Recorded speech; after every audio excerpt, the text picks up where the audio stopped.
Man, I just got done listening to the testimony of a young lady who said that she got arrested in another country and thrown in jail for worshiping Jesus. She said that she was sitting in a room, man, reading the Bible.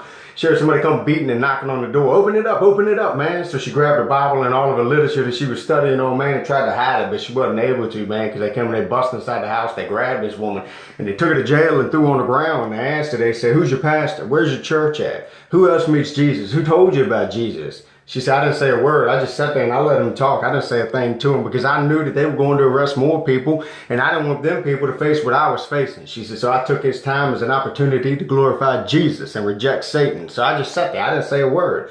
So they told her, man, so like, "Man, fine, you want to sit there like that? That's no big deal." They started beating her some more, kicking her, handcuffed her to the floor. They wouldn't give her anything but salt water and corn to eat for days. And every time she tried to fall asleep, they'd hit her knuckles with chains to wake her back up. This woman went through absolute torment, but she said this, that all of the Bible verses she had been studying, they started coming back into her mind, and she started replaying them like a movie. And all this, man, this peace just came over top of her. It was so great that there was no physical pain that could take away the peace that Jesus was giving her. And that is the hope, and that is the comfort, and that is the joy that we have as believers of Jesus Christ. We have His Spirit living inside of us. We don't have to worry about persecution or any other thing. But here's what I'm wondering. I'm wondering right now, how many people, if you were told you'd get your cell phone taken away, if you didn't tell where your pastor lived, would go ahead and tell where the pastor's at so you can keep your cell phone? And how many people, man, if you told you would lose your TV, if you didn't give away your church congregation, would give away the church just so you could keep your TV?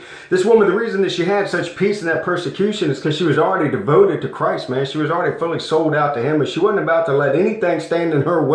See, God, man, He gives us everything we got so we can glorify Him or so that we can use it to glorify other people. But I watch all day long, man, people, they pray for God to give them stuff so they can use it to allow it to reject them from God or step in between them and God, or they can use this thing to keep them from praying. And then they keep on praying more. When God decides to remain quiet, they say, "You know what, He don't love me, or He don't care about me because He's not answering me." Maybe all He's doing is being quiet to see where your heart's really at. The reason she had peace is because she was sold out long before the storm came. It's time that you and I get rid of all of this self-indulgence, this drunkenness in this world, man, and we sell ourselves out completely to Jesus, so that if the time ever comes that we have to stand to the test and say, "You know what, I'm going to follow Jesus," we're going to need that peace, that overflowing of His Holy Spirit. But we got to prepare ourselves right now. We got to get into the Word and study the Word and prepare ourselves and be sold out to Jesus today.